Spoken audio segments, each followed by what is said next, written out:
মহেঞ্জোদারো ছিল সিন্ধু সভ্যতার বৃহত্তম নগর বসতিগুলোর মধ্যে অন্যতম।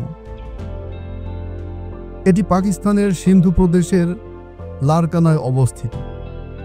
শহরটি বিশ্বের প্রাচীন শহরগুলোর অন্যতম এবং মিশর, মেসোপটেমিয়া ও ক্রিট সভ্যতার সমসাময়িক একটি সভ্যতা।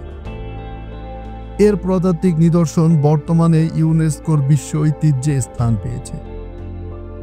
মহেঞ্জোদারো খ্রিস্টপূর্ব ২৬ শতকে নির্মিত, যা প্রাচীন সিন্ধু সভ্যতার বৃহত্তম শহরগুলোর একটি।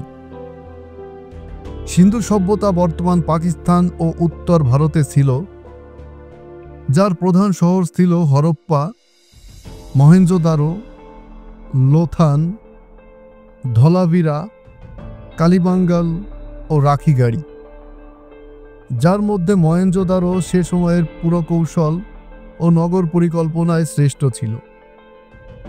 খ্রিস্টপূর্ব ১৯ শতাব্দীতে সিন্ধু সভ্যতার প্রায় আকস্মিক পতন ঘটে এবং মহেঞ্জোদারো পরিত্যক্ত হয়। মহেঞ্জোদারো ছিল প্রশাসনিক কেন্দ্র, শহরের নগর পরিকল্পনা ও উন্নত প্রকৌশলী ব্যবস্থা ছিল। এই শহরের ভবনগুলো উচ্চ সামাজিক সংগঠনের পরিচায়ক। মহেঞ্জোদারোর মহাশস্যগারে গ্রাম থেকে গরুর গাড়িতে আনিত শস্য জমা রাখা হতো। শস্য শুকিয়ে রাখাও ব্যবস্থা ছিল এখানে। যদিও জোনাথান মার্ক একে শস্যগার বলতে রাজি হননি, তার মতে এখানে শস্য জমা রাখার প্রমাণ পাওয়া যায়নি। তিনি একে গ্রেট হল নামে অভিহিত করেন, যেখানে মানুষ ফ্লাশযুক্ত টয়লেট ব্যবহার করত। তাদের পানীয় সরবরাহ, আবর্জনা নিষ্কাশনের চমৎকার ব্যবস্থা ছিল। ১৫০০ খ্রিস্টপূর্ব নাগাদ শহরটি পরিত্যক্ত হয়। ১৯২২ সালে রাখালদাস বন্দ্যোপাধ্যায় এটি পুনরায় আবিষ্কার করেন। ১৯৩০-এর দশকে জন মার্শাল, কে.এন. দীক্ষিত, আর্নেস্ট ও ম্যাককুকি এখানে ব্যাপক খনন কার্য চালায়। ১৯৪৫ সালে আহমদ হাসান দানি ও মার্টিমার হুইলারও এখানে খনন কার্য চালায়। মহেঞ্জোদারোর শেষ বড় খনন কার্য চলে ১৯৬৪ থেকে ৬৫ সাল পর্যন্ত।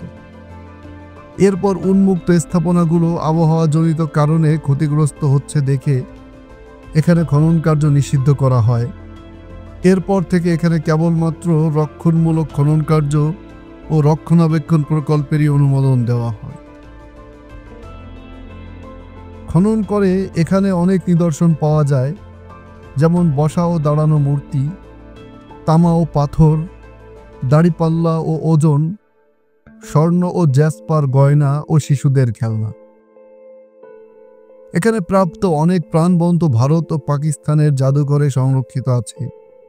১৯৩৯ সালে খননে প্রাপ্ত শিল্পকর্মের নমুনা ভারতের প্রত্নতাত্ত্বিক জরিপ মহাপরিচালক ব্রিটিশ মিউজিয়ামে স্থানান্তর করা হয়েছে।